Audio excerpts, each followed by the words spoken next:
Акылбек Үсөнбекович, түйшүктүү жана жоопкерчиликтүү ишиңиздерге ийгилик каалайм. Мына бюджетибиз 1 триллионго жетти, 2 триллионго жеткизебиз деп атасыздар. Бул дагы жакшы көрүнүш. Мына Ноокатта 30 жылдан бери бүтпөгөн көпүрө менен жолдор бүтүп атат да. Ошон үчүн мен мына сизге жана сиздин командаңызга, президентибизге, Камчыбек Кытышаевичке баарына ыраазычылык билдирем. Мына ушул Ноокаттын Карагой жолундагы мына туризм аябай өнүгүп атат. Ушул жолду дагы 2025ке сөз бүтүрүп берсек да, Ноокат Карагой жолун. Анан Ноокат Көкбел Папан жолундагы кошуп кетсек жакшы болот эле, аягына чыгарып. Азыр быйылкы жылы дагы мына волейбол боюнча да Элимжан Ракиевич айтып өттү. Ушул волейбол боюнча Өзбекстан мамлекетине барып, мына алтын медаль алып келишти биздин спортсмендер. Ушул волейболго дагы бир жакшы көңүл буруп берсеңиздер. Спорт залдарды курушубуз керек. Акча каражаттарын көбүрөөк бөлүп берсек, биздин спортсмендер кайрылып суранып атышат да. Кийинки маселе, мына Ноокат району Кыргызстанда 3-орунда турган 320 000 калкы бар чоң район да. Акылбек Үсөнбекович, шуга Ноокатка бир газ маселесин, газ алып келгенди чечип берсеңиз өзүңүз, жеке көзөмөлгө алып. Ноокатта газ жок, мына канализация жок.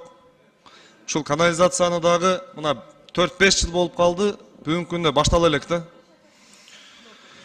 Андан кийинки бир сунуш, мына пособия боюнча биз шайлоочулар менен жолукканда элдерибиз аябай суранып атышат да, ушул пособияны бөлүп карабай эле, ушул тегиз карап берсек кандай деп ойлойсуздар? Ушул пособияны тегиз карап берсек. Ушул боюнча бир мыйзам иштеп чыгабызбы? Жакшы түшүнө алган жокмун. Пособияны тегиз дегениңиз кандай? Пособияны мына бүгүнкү күндө кайсы райондо пособия көбүрөөк үй бүлөгө берилген болсо, ошол район жакырчылыгы өсүп баратат да. Өсүп кетти деген көрсөтүч болуп калат. Аны кыскартыштын максатында сен үйүңдө машинең бар экен, же болбосо үйүң кирпичтен курулуптур, же болбосо миграцияда иштейт экен, же мына мектепте пол жууп иштесе, же бир больницада кароол болуп иштесе дагы бүгүнкү күндө биздин балдарыбыз пособия ала албай атат да.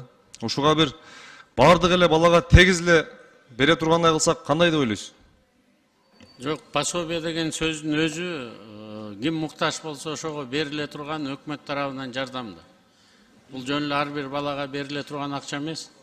Ар бир баланын ата энеси бар. Мына биз өзгөндө карап чыктык. Бир эле обход кылганда 10%га азайттык да. 3-4 этаж үйү бар, фуралары бар, менчик машинелери, 2-3төн менчик машинелери бар. Ошолор да пособия алып атпайбы балдарга? Анан бир машинеге 10 литр бензин куюп коюшат дагы, ошо 800 сомдук пособияны колунда жок балдардын менетин жеп, ошону талашып атышат да. Бул абдан туура эмес.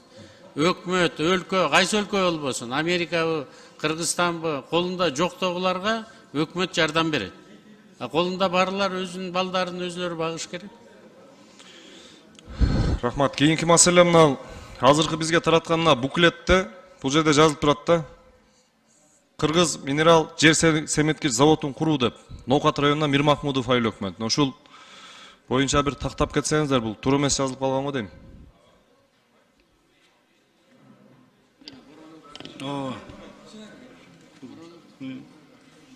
Ноокат районунда азыр мен жерин тактайлы.